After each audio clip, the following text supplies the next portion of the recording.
Heading है आप लोग फिक्स्ड पॉइंट या इनवेरिएंट पॉइंट लिखिए। The points which coincide with the points which coincide the points which coincide with their transformations, the points which coincide with their transformation are called invariant or fixed points, are called invariant or fixed point of the transformation, invariant or fixed point of the transformation।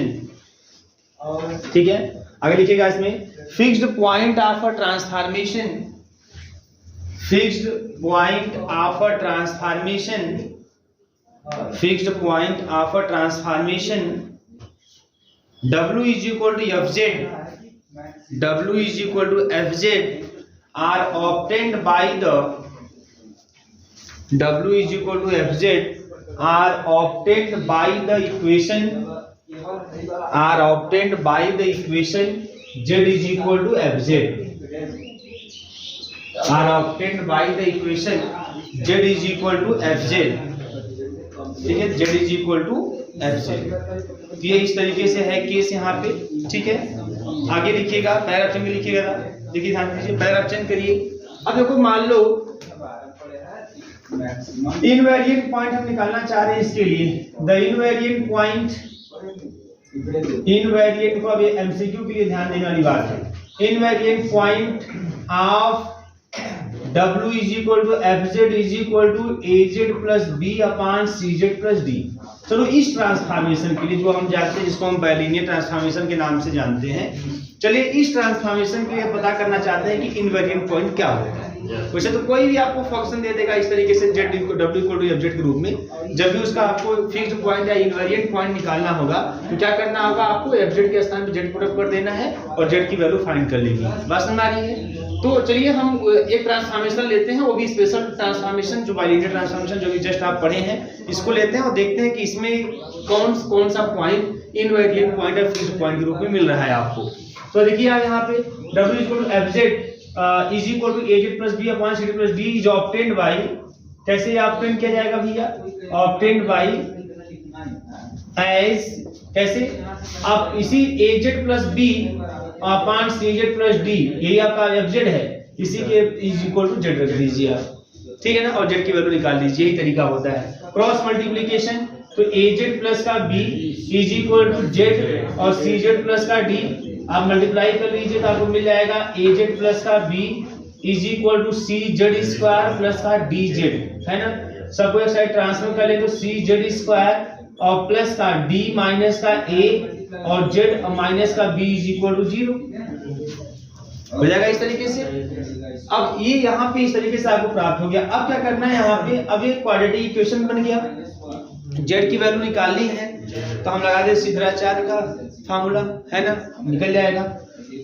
तो जो Z is equal to क्या मिल जाएगा, तो देखो यहाँ पे किस type का हो गया, ये आपका हो गया ax square plus bx plus c is equal to 0 के टाइप का, जहाँ पे a के स्थान पे यहाँ पे c है और b के स्थान पे यहाँ d माइनस का a है और c के स्थान पे माइनस का b है, बस इतना ही बात है ना। अब इसी अकॉर्डिंग रख दीजिए, तो माइनस का b, तो माइनस का b, तो माइनस का b मतलब यार माइनस का d माइनस से या सोचते a माइनस d लिख दें तो लफड़ा भी खत्म हो जाए माइनस वाला, है ना, हो गया।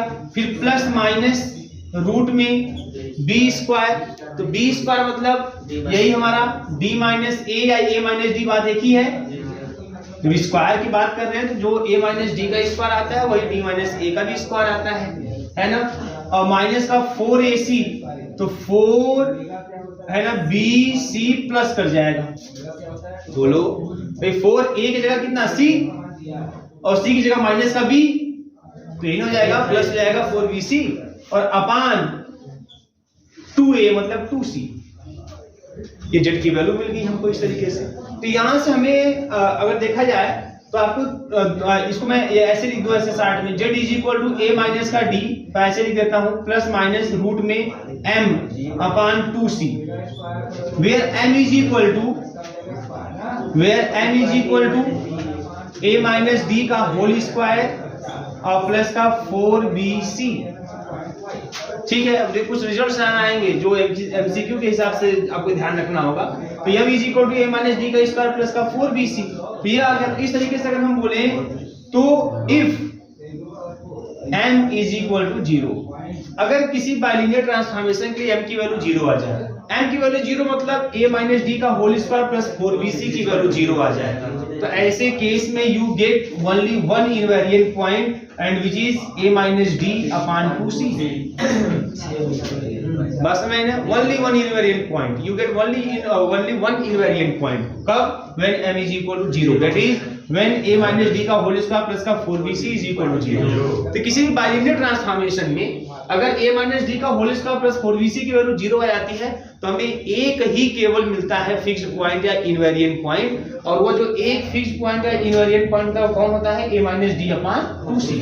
और अगर मान लीजिए if m is not equal to 0 है ना, तब यहाँ पे आपको ठीक है दो इनवेरिएंट पॉइंट मिल जाएगा। एक मिल जाएगा a माइनस का d है ना plus root m upon 2c, and दूसरा मिल जाएगा a माइनस का d माइनस का root m upon 2c। Clear है? इस तरीके की बातें हैं। तो जैसे क्या है कि मान लीजिए कोई भी एमसीक्यू क्वेश्चन दे दिया, उसमें बोल दिया कि भैया ये बाइलिनियर ट्रांसफॉर्मेशन इसी रूप में दे दिया, बाइलिनियर ट्रांसफॉर्मेशन रूप में दे दिया, और आपसे पूछ लिया कि बताइए है ना कि कितने इसके इनवेरिएंट पॉइंट होंगे, कितने इनवेरिएंट पॉइंट होंगे, है ना। तो अब आपको कितने होंगे वो चीज मान लीजिए 1 2 3 4 करके दे दिया ऑप्शन के रूप में, तो या तो 1 होगा या तो 2 होगा। तो पहली बात, अगर बाइलिनियर ट्रांसफॉर्मेशन को कुछ चीजें अपने आप डिस्कार्ड कर दी जाती है, कट कर दी जाती हैं। अगर मान लीजिए ऐसे क्वेश्चन दे दिया बाइलिनियर ट्रांसफॉर्मेशन के रूप का दे दिया है ना, तो कहा कितने फिक्स्ड पॉइंट या इनवेरिएंट पॉइंट होंगे, तो इस ऐसे स्थिति में आप जो है आपके पास ऑप्शन 1 2 3 4 करके ऐसे दे देगा। तो पहली बात तो आपके पास होना चाहिए जब भी ऐसा ट्रांसफॉर्मेशन रहेगा तो हमें या तो एक इनवेरिएंट पॉइंट मिलेगा या तो 2 इनवेरिएंट पॉइंट मिलेगा। तो मतलब 1 और 2 के अलावा जितने ऑप्शन हो पहले ही कट जाएंगे अगर ऐसा ट्रांसफॉर्मेशन रहा तब। बात समझ में आ रही है ना? तो पहले ही कट जाए, काट दीजिए उसको। अब 1 होंगे कि 2 होंगे उसके लिए m को चेक कर लीजिएगा। अगर m इज इक्वल टू 0 हो जाएगा तब एक ही इनवेरिएंट पॉइंट होगा, अगर m is not equal to 0 तो 2 इनवेरिएंट पॉइंट होंगे। अगर आपसे ये भी पूछा जाए कौन कौन से पॉइंट वो होंगे इनवेरिएंट पॉइंट के रूप में, तब भी आप निकाल सकते हैं, m की वैल्यू निकल जाएगा, सब कुछ पता चल जाएगा। अगर m इक्वल टू 0 है तो आपको इसके अकॉर्डिंग आपको एक इनवेरिएंट पॉइंट कौन होगा पता चल जाएगा, a की वैल्यू पता, d की वैल्यू पता, c की वैल्यू पता, आराम से चल जाएगी, निकाल लेंगे। क्लियर है? नोट कर लीजिए इसे आप।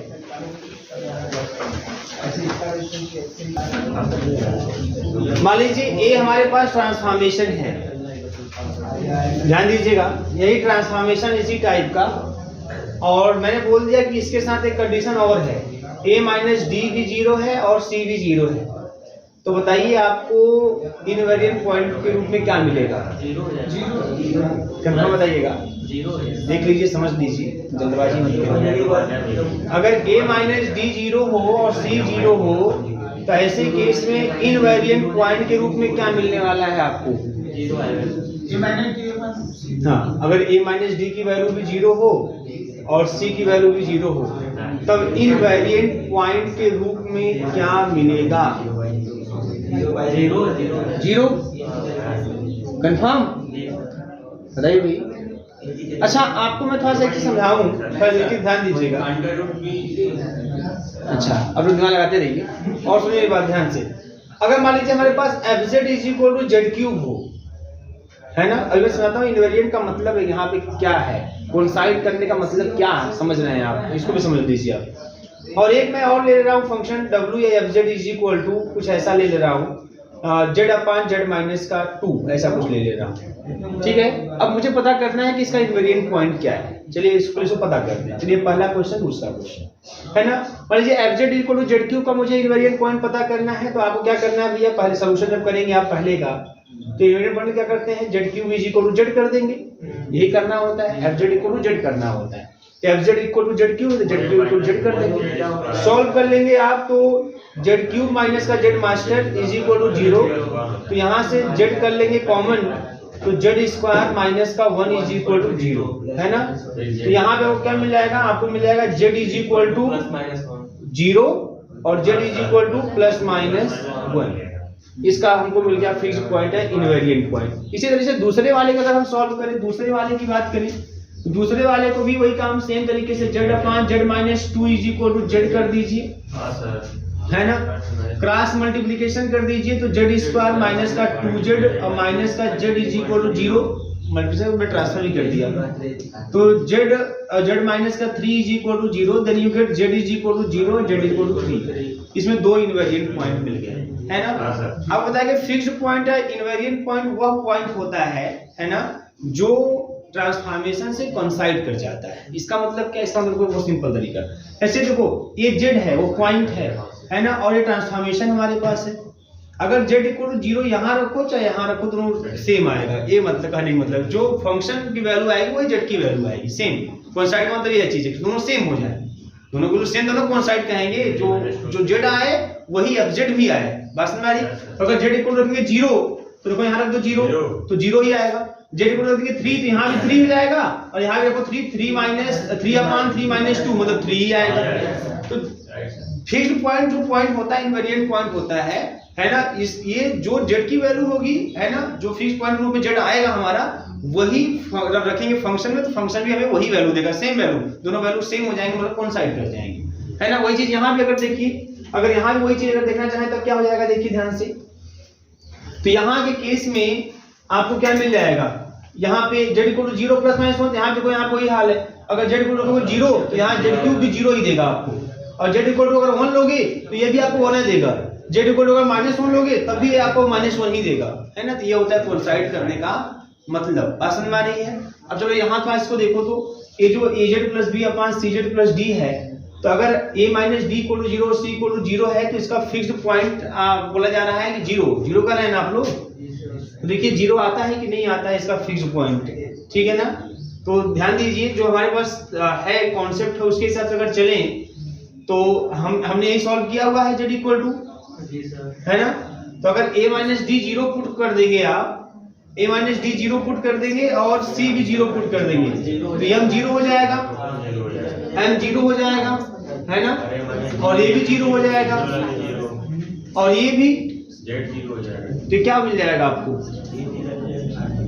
क्या मिला बताओ, 0/0। हाँ तो क्या मिल गया, 0 मिल गया, 0/0 0 होता है, डिटरमिनेंट फॉर्म मिल गया। तो वही पूछ रहा था आपसे कि बताइए होगा कि नहीं होगा, तो आप लोग बोल रहे 0 0 होगा 0 होगा, बात समझ आ रही है ना। तो ये सब चीजें देखनी है आपको कि कहाँ पे नहीं मिलेगा कहाँ पे मिलेगा, ठीक है ना, और क्या मिलेगा कैसे, इसमें कुछ केस जैसे मैं बता दूं आपको, और भी चीजें हैं। जैसे यहाँ पे अगर बताओ c 0 हो और a माइनस डी 0 ना हो, अगर c 0 हो और a माइनस डी 0 ना हो तब ऐसे केस में इनफाइनाइट, है ना। ये सब चीजें आपको ध्यान रखनी है। चलिए आगे बढ़ते हैं, अगर करो क्रॉस, अब निकाल लेंगे ना आप लोग फिक्स्ड पॉइंट। देखिए सबको फिक्स्ड पॉइंट आना चाहिए, आपसे रिटन एग्जाम में भी, एग्जाम में क्वेश्चन जो आते हैं उसमें फिक्स्ड पॉइंट निकालना होता है, तो आप निकालना जानिए कैसे निकालते हैं ये चीज। दूसरी चीज जो है एमसीक्यू है, तो आपको भी ध्यान रखना है कि कितने फिक्स्ड पॉइंट मिलेंगे, है ना, और कौन कौन फिक्स्ड पॉइंट मिलेंगे, वो सब भी आपको पता होना चाहिए, ठीक है। चलिए हेडिंग करिए क्रॉस रेशियो, क्रॉस रेशियो, ठीक है। अब देखिए क्रॉस रेशियो क्या होता है, तो लिखिए इसमें if z1, z2, z3 and z4, if z1, z2, z1, z2, z3, z4 are 4 distinct points,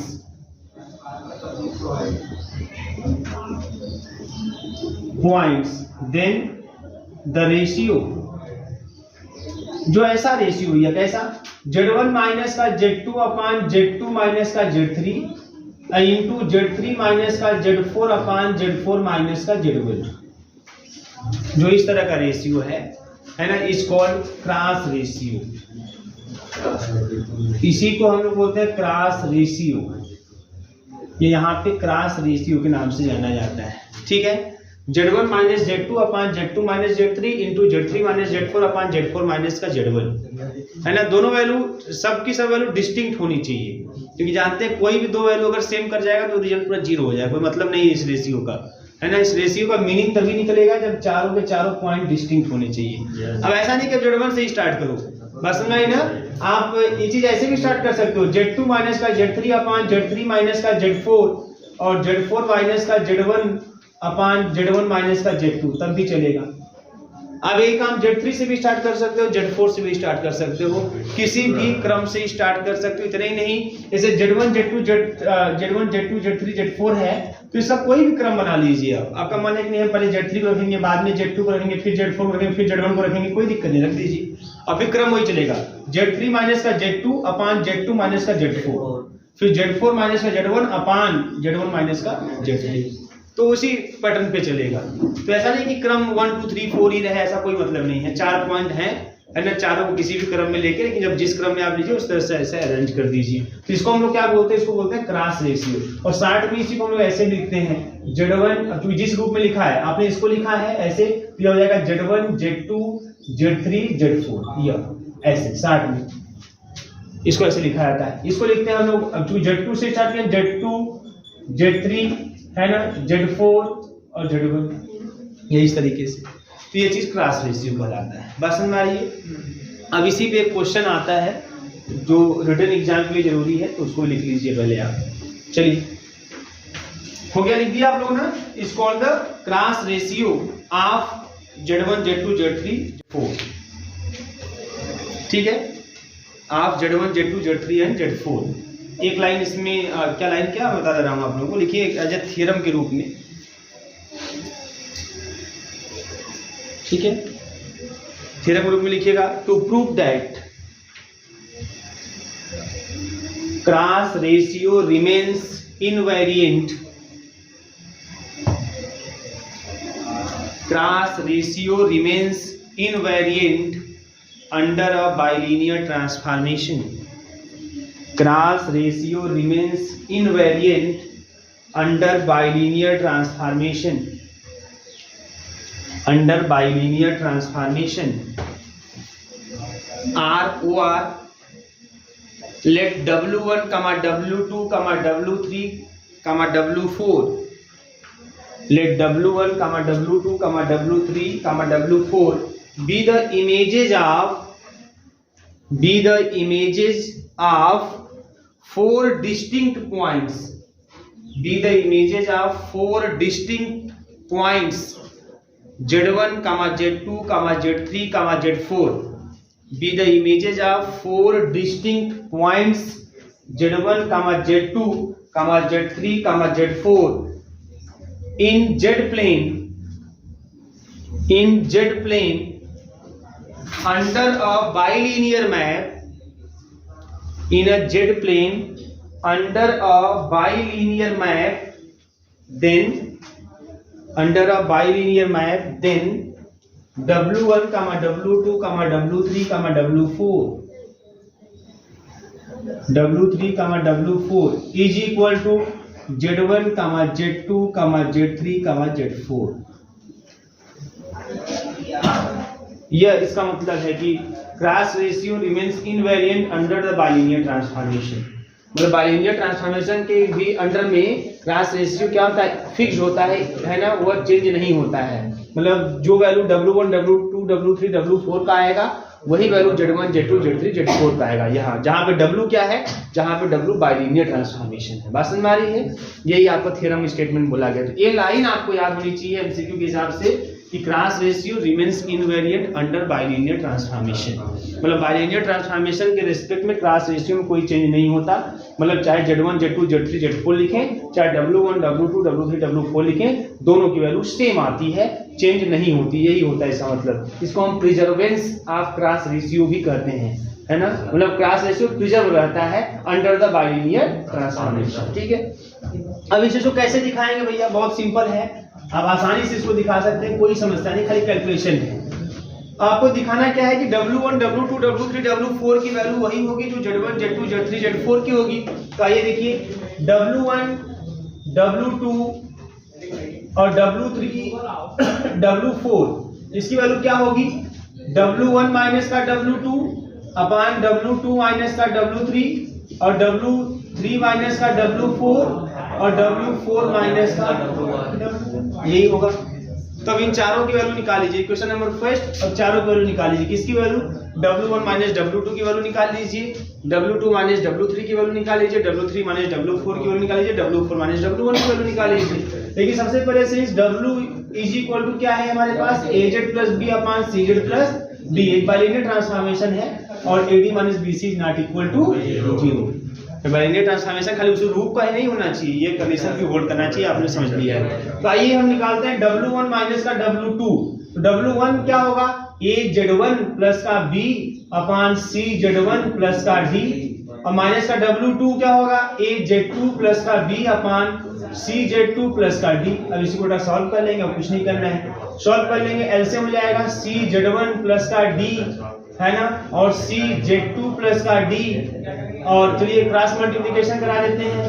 इसका इसमें हो जाएगा AC Z1 Z2, फिर इसका इसमें कर देंगे AD है ना Z1, फिर इसका इसमें कर देते हैं क्या बताइए जल्दी जल्दी। फिर D का करते हैं इसमें BC Z2 और प्लस का BD अब माइनस, अब इसका इसमें मल्टीप्लिकेशन करते हैं तो AC Z1 Z2 है ना, फिर उसके बाद हो जाएगा माइनस का AD Z2 और फिर क्या हो जाएगा? B से करिए माइनस का BC Z1 और माइनस का BD। कल ये भी कैलकुलेशन हुआ ही था, ये BD से BD कैंसिल है ना, ये इससे कैंसिल। अब Z1 कॉमन कर लेंगे तो आपको पूरा कॉमन करने पे ऐसा कुछ मिल गया था AD माइनस का BC और Z1 माइनस का Z2 है ना, Z1 माइनस का Z2 अपान हो गया CZ1 प्लस का D और CZ2 प्लस का D। तो हम सिमिलरली कर लें कोई समस्या नहीं है। अब एक समझ के कितना नाटक करना है। सिमिलरली अगर W2 माइनस W3 की बात की जाए तो बस जहां Z1 Z2 था वहां पे Z2 Z3 हो जाएगा और सब बातें वही आएंगी, आप सॉल्व करके देख सकते हैं। AD minus BC Z2 minus का Z3 अपान CZ2 प्लस का D और इंटू CZ3 प्लस का D। फिर W3 माइनस का W4 क्या होगा? तो जाएगा AD माइनस का BC है ना और उसके बाद Z3 माइनस का Z4 और यहाँ हो जाएगा CZ3 प्लस का D और CZ4 प्लस का D। ऐसे ही एंड W4 माइनस का W1 क्या हो जाएगा? सेम पैटर्न पे AD माइनस का BC और Z4 माइनस का Z1 और यहाँ पे CZ4 प्लस का D और CZ1 प्लस का D, ऐसा हो जाएगा है ना। तो इतना जब आ गया तो फिर क्या करना? कुछ नहीं है। देन फ्रॉम इक्वेशन फर्स्ट से अगर आइए आप तो आपको W1 W2 W3 W4 की जो वैल्यू है, जो कि W1 माइनस का W2 और W2 माइनस का W3 और W3 माइनस का W4 और W4 माइनस का W1 है ना, ये वैल्यू है। सब वैल्यू रख देंगे अगर आप तो क्या मिलेगा? आपको रख लीजिए भैया, एक बार रख ही लीजिए। क्या करना है? AD माइनस का BC और Z1 माइनस का Z2 और अपान CZ1 प्लस का D और CZ2 प्लस का D, CZ2 प्लस का D है ना, अपान W2 माइनस W3 का AD माइनस का BC और Z2 माइनस का Z3 और अपान CZ2 प्लस का D और CZ3 प्लस का D इंटू फिर उसके बाद AD माइनस का BC और Z3 माइनस का Z4 और अपान CZ3 प्लस का D और CZ4 प्लस का D टोटल अपान AD माइनस का BC और फिर Z4 माइनस का Z1 और मिल जाएगा Z4 प्लस का D और Z1 प्लस का D है ना। देखो AD minus BC AD minus BC AD minus BC AD minus BC CZ1 plus का D है ना, CZ1 प्लस का D और CZ2 प्लस का D, तो CZ2 प्लस D ये भी कैंसिल हो जाएगा, ये भी कैंसिल हो जाएगा है ना, और ये वाला भी कैंसिल हो जाएगा, सब कैंसिल हो जाएंगे। बचेगा क्या, खाली बचेगा आपके पास है ना Z1 माइनस का Z2 अपान Z2 माइनस का Z3 माइनस का Z4 अपान Z4 माइनस का Z1। मतलब क्या बच जाएगा, Z1 Z2 Z3 Z4 किसके बराबर, W1 W2 W3 W4 के बराबर। तो under bilinear transformation class ratio is invariant, ये इनवेरिएंट होता है, नोट कर लीजिए। ऐसे दिखाएंगे, अगर आपको रिटर्न देना होगा तो ऐसे दिखाएंगे।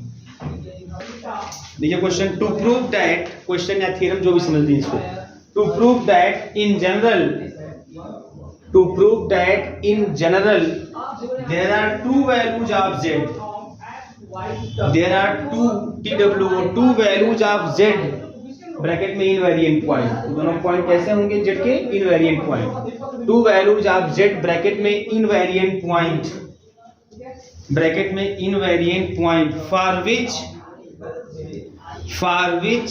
w is equal to z, for which w is equal to z, but there is only one if a minus d का होल स्क्वायर प्लस का 4bc is equal to 0। सब कुछ देख चुके हैं आप लोग, but there is only one if a minus D का होल स्क्वायर प्लस का 4bc is equal to 0। आगे देखिएगा, सो दैट, अब ये नहीं देखे हैं, SHOW, so that if there are distinct invariant points, if there are distinct invariant points, if there are distinct invariant points small p and small q, there are distinct invariant points small p and small q, the transformation may be put in the form, the transformation may be put in the form, the transformation may be put in the form, ये लिख लीजिए w minus का p upon w minus का q is equal to k z minus का p upon z minus का q। The transformation may be put in the form w minus का p upon w minus का q is equal to k z minus का p into z minus का sorry upon z minus का q। आगे लिखिए, and that if there is only one invariant point p, and that if there is only one invariant point p, only one invariant point p, हो गया p, the transformation may be put in the form, the transformation may be put in the form 1 upon w minus का p is equal to 1 upon z minus का p और plus का k, 1 upon w minus का p is equal to 1 upon z minus का p plus का k। The transformation may be put in the form 1 upon w minus का p is equal to 1 upon z minus का p plus का k। ठीक है, ये बात समझ में आ गई आप लोगों को। क्या करना है, इसे बहुत सिंपल क्वेश्चन को इस वाले सॉल्व करने के लिए आता है तो कैसे करेंगे, और फिर उसके बाद देखेंगे कि इस पर क्वेश्चन कैसे बनेंगे और क्या आपको ध्यान रखना है हर तरीके से। ध्यान दीजिए, यहाँ पे आप तो ये समझ ही गए कि कोई भी ट्रांसफॉर्मेशन है ना, जो w is equal to fz कोई ट्रांसफॉर्मेशन होगा, अगर बाइलिनियर ट्रांसफॉर्मेशन अगर वह है तो इनवेरिएंट पॉइंट अगर वो रखता है तो 2 इनवेरिएंट पॉइंट रखेगा, है ना। और अगर वह एक इनवेरिएंट पॉइंट रखता है कब, जब a माइनस डी का होल स्क्वायर प्लस 4bc बराबर 0। जब a माइनस डी का होल स्क्वायर प्लस 4bc बराबर 0 होगा, देन दैट ट्रांसफॉर्मेशन है ना has only one invariant points.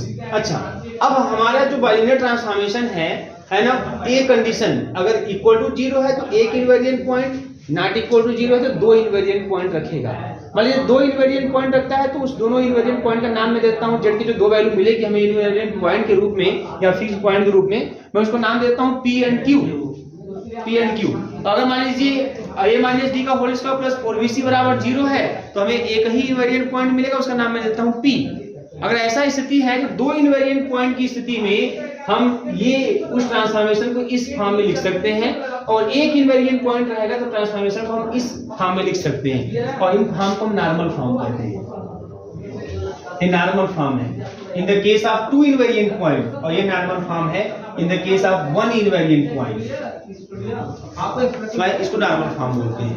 अब इसे क्वेश्चन जो एग्जाम में आता है ऐसे आता है कि fixed find the fixed points and the normal form of the following bilinear transformation. Question ऐसे आएगा 100% रेटेड एग्जाम में ऐसे क्वेश्चन आता है।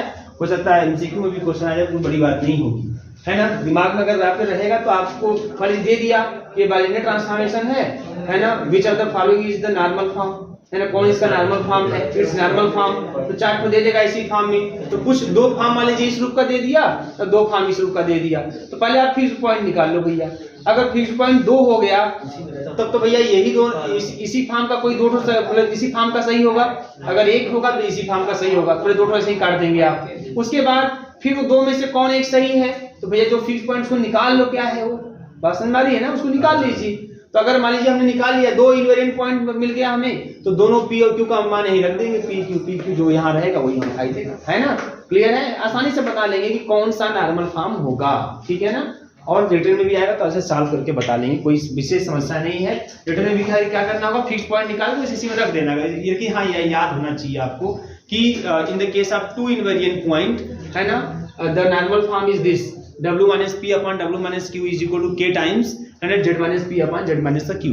And in the case of one invariant point, the normal form is equal to 1 upon z minus का p is equal to 1 upon z minus का q, और p plus का k, ये form आपका आना चाहिए। क्लियर है सबको, ठीक है ना। चलिए अब इसको कैसे प्रूव करना है, इसको प्रूव भी करना है। प्रूव कैसे करेंगे, आसानी से prove.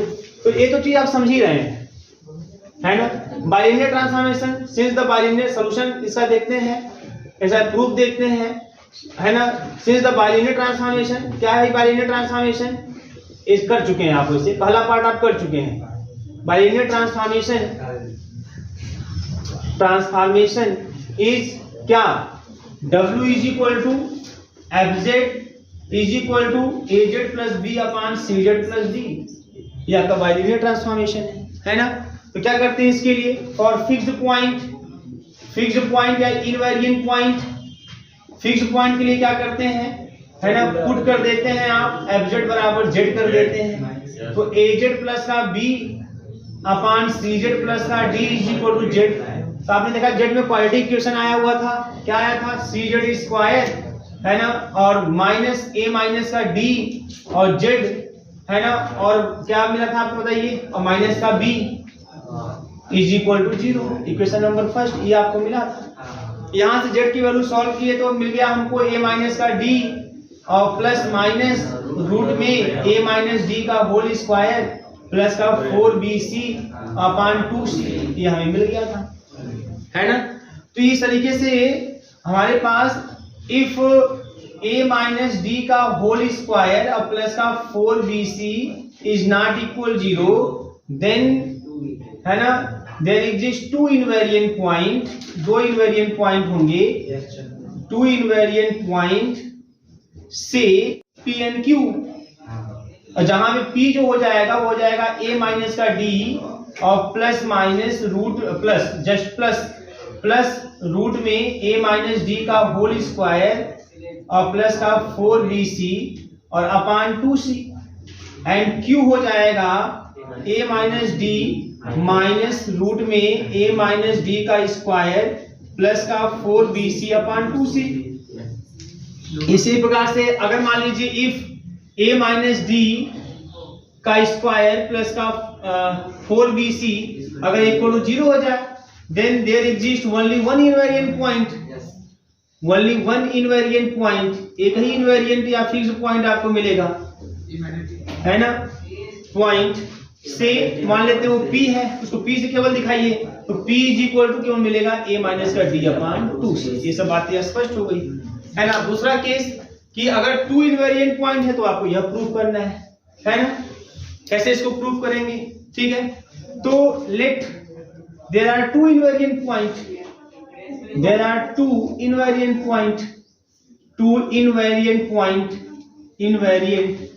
Point, then from equation first, आइए इक्वेशन फर्स्ट से, फ्रॉम इक्वेशन फर्स्ट, तो यहीं पे आपको दो इक्वेशन मिल जाएंगे, CP square minus A minus D P और माइनस का B is equal to 0 and CQ square minus A minus का डी और पी माइनस का B sorry Q is equal, वैसे समझ में आ रहा है बात यहाँ पे। अब भाई जेड, ये जो पी क्यू की वैल्यू है जेड की ना वैल्यू है, तो जो जेड की वैल्यू को इस इक्वेशन में सेटिस्फाई तो करेगा ना करेगा, तो पी भी सेटिस्फाई करेगा क्यू भी सेटिस्फाई करेगा, तो दोनों इक्वेशन में लिख दिया। अब देखो यहाँ से क्या मिल जाएगा, यहाँ से क्या मिल जाएगा, यहाँ से मिल जाएगा cp स्क्वायर माइनस का ap इज इक्वल, तो प्लस का pd हो जाएगा, b माइनस का pd हो जाएगा, बोलो।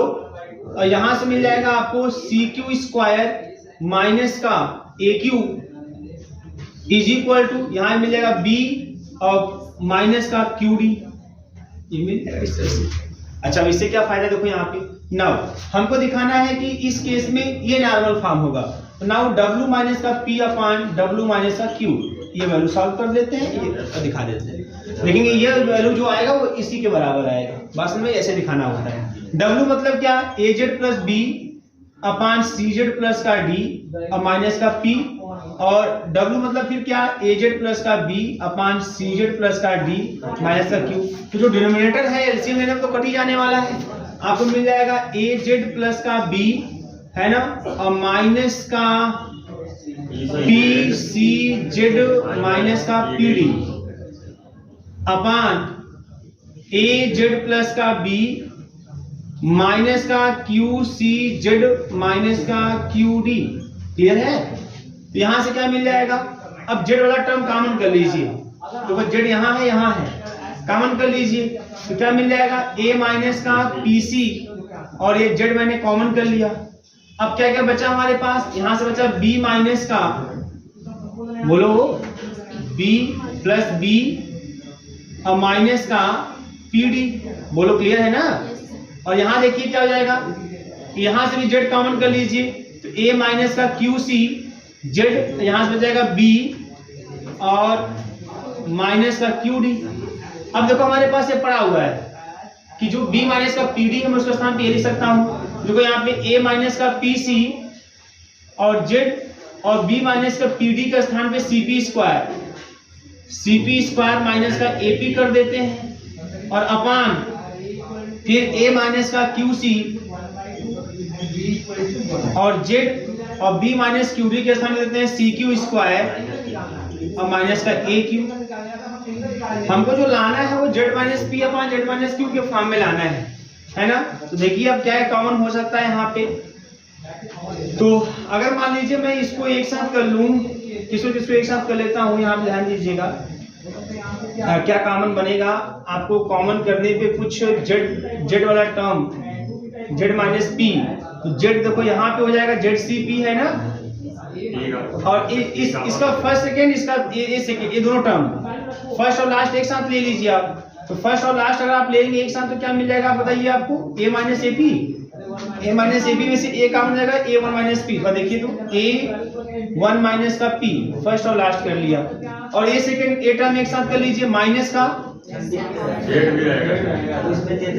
किसमें,